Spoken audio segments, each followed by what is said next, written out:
There's a quiet truth that almost nobody talks about out loud. Over the years, our relationships change, and often they disappear. The lively group of friends, daily phone calls, Sunday visits, all of that gradually fades away. Little by little, we notice that our list of loved ones is shrinking. And that can be scary. It might feel like abandonment, rejection, loneliness. But what if it's the opposite? What if it's a sign that something inside you has matured? This video is an invitation to reflect on those losses that leave no visible marks, but transform us inside. We're not here to mourn what was, but to understand what it reveals about who you are becoming. Because sometimes, growing up also means learning to let go. Few people talk about this, but many friendships end without fights, without goodbyes, without a clear reason. They just disappear. Conversations become less frequent. Meetups stop happening. And before we know it, that person who was so present for years turns into just a good memory. This silent loss hurts. But the most confusing part is that no one recognizes that pain. There are no flowers, no rituals, no comforting words. Because technically no one died. But inside, we feel grief for a phase, for a connection, for a part of ourselves that left with that relationship. Sometimes, we try to bring it back. We send messages. We reminisce fondly. We wait for a reply. And it doesn't come. Other times, we realize we have nothing left to say, even when the person is still there. Something changed. The fit is gone. And not knowing how to handle it, many of us keep this feeling silent. That's when we start asking ourselves, did I do something wrong? Was I neglectful? Did I become someone hard to love? These questions weigh heavily, especially for those who have always valued bonds. But there's a deeper truth behind this phenomenon. It's not about blame. It's about life. About its cycles. About the inner paths each of us takes, often in different directions. What we feel as loss may actually be a natural stage of the journey. A stage that hurts because we weren't taught to accept it. But when understood, it reveals something important. Not every absence is an end. Sometimes, it's just life saying that it was enough. Nature has a wise way of teaching about life. It prunes. In a tree, pruning isn't punishment. It's care. It's the act of removing what no longer serves, what blocks blooming. And in a way, that's what life does with us over the years. As we mature, we begin to notice that some relationships no longer bear fruit like before. Not because they lost value, but because they fulfilled their purpose. They were important in their time. They were bridges, comfort, mirrors. But now, they no longer make sense. And that's not a flaw. It's a process. But unlike a tree, we resist pruning. We try to hold on to dry branches, revive leaves that have already fallen, support what can no longer be sustained. And that insistence often causes pain, because we're attached not only to people but to the image we built of them, and of ourselves within those relationships. But when we manage to let go, something different happens. A subtle relief, almost imperceptible at first, begins to take space. The energy that was spent keeping something lukewarm starts to nourish what is alive, what is present, what still pulses.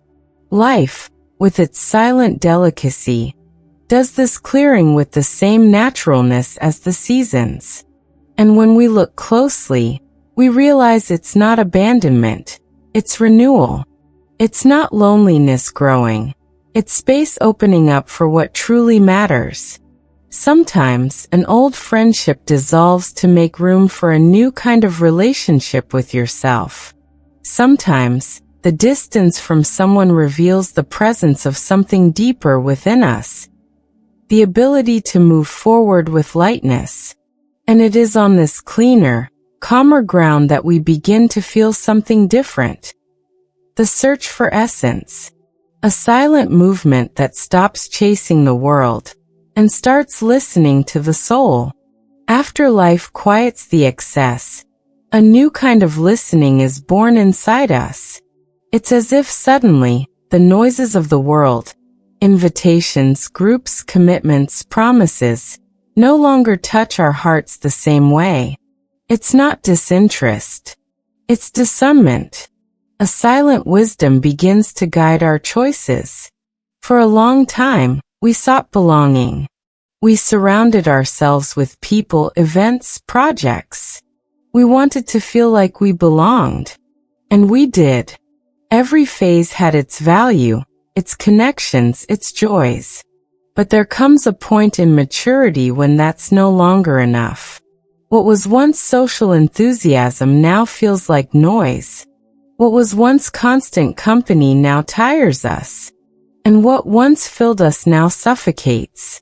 That's when the search changes direction. Instead of looking outward, we start looking inward. Instead of wanting to be everywhere, we want to be at peace anywhere, even alone. Essence calls, and it does not shout. That's when we realize, yes, the list of important people has shrunk, but what remains is gold. These are relationships that don't demand performance, that don't require constant presence, that aren't shaken by silence. They're bonds with soul, more than routine. And even when no one is nearby, there is a new presence, yours. Being with yourself stops being a burden and becomes a refuge.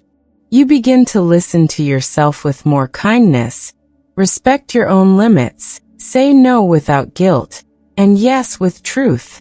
The clarity that arises from this silence is not cold. It's serene. It doesn't push away out of pride, but out of respect. It doesn't choose few out of arrogance, but out of spiritual affinity. It's in this state that life changes color. The noises lose importance. Crowds stop attracting. And what remains is something much rarer, peace. Even when we understand that life leads us naturally to distance, guilt can creep in quietly.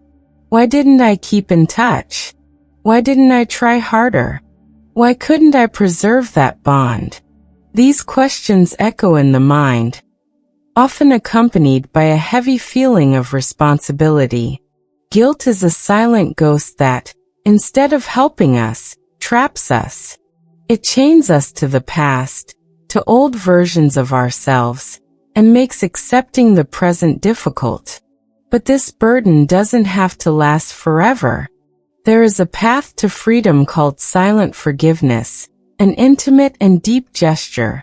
It doesn't depend on the other person, nor on a conversation or formal reconciliation. It's an internal act where we allow ourselves to release the weight, understand that relationships change, and that everything has its right time.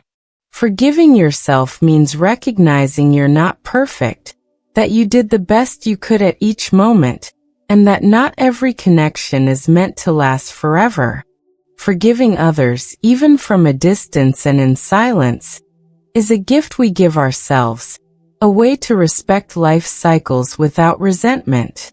This silent forgiveness creates a space of inner peace where the heart can rest. It's a delicate but powerful renunciation, letting go of guilt to embrace compassion.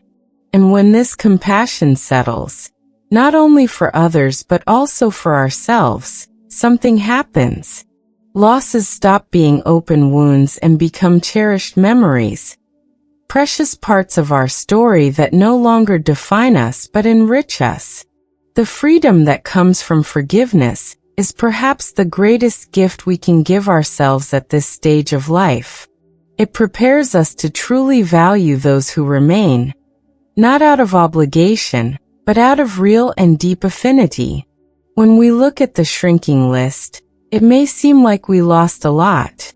But in reality, what remains has a much greater meaning. Those who stay by our side are not there by chance. They are there because they touch something deep inside us. These true bonds are rare and precious. They don't depend on routine or obligation. They withstand time, silence, and distance. They are ties that speak the language of the soul, accept us with all our changes, and don't require masks or explanations. In maturity, we learn to recognize this kind of relationship. We know we don't need crowds to feel complete. A true friendship, a sincere meeting, an authentic act of love is worth more than hundreds of superficial contacts. These deep connections give us strength and serenity.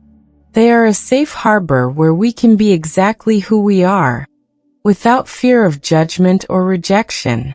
They are the companions who join us in moments of silence, hold our hand through difficulties, and quietly celebrate our victories. The beauty of these bonds lies in quality, not quantity, in sincerity, not frequency, in presence, not constant physical proximity. And by valuing these relationships, we begin to value ourselves more.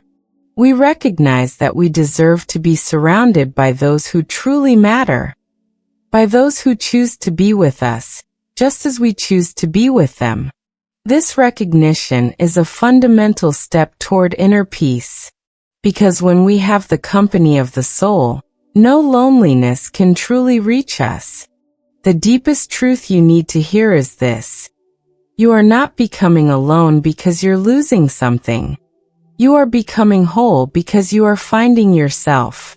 The list of people who matter has shrunk not by chance, but because you have grown, because you've changed and started prioritizing what truly resonates with your soul. It's normal to feel fear, sadness, and even loneliness in the face of these changes. After all, the unknown is scary. But this transformation is, at its core, a reunion with yourself. When superficial connections dissolve, you find yourself free to create an inner space where you can truly listen to yourself. In that space, you become your own best friend. You learn to accept, respect, and care for yourself with more love and patience. This companionship with yourself is a rare achievement, a treasure few know how to value while still surrounded by noise and crowds. And even if the number of people around you has decreased, the quality of what remains has never been so intense. The relationships that endure are more authentic, more serene, more profound. You are not losing. You are finding yourself. You are discovering that fulfillment does not depend on quantity, but on the depth of the bond. First with yourself, and then with those few who truly matter. And it is in this fullness that true peace resides. Life is made of changes, inevitable, deep, necessary. And just as the seasons renew, our relationships also transform. What once was a constant part of our daily lives may fade away, but that doesn't mean love has disappeared. It simply changes form. The care, respect, and shared memories remain alive inside us, like an invisible treasure no one can take away. This transforming love quietly accompanies us, nourishing our soul and strengthening our journey. To accept this transformation is to accept life itself, with its pains and beauties. It is to understand that even with fewer people around us, we can find a deep peace, that peace born from a heart that knows how to let go. You are not alone on this journey. You are in a process of evolution that, though silent, is powerful. And by embracing this change, You open space for a more authentic, full, and serene life. If this video touched your heart, share it with someone who is also going through these changes. Together, we can spread this message of peace and acceptance, showing that true growth happens when we learn to love what remains and let go of what needs to leave.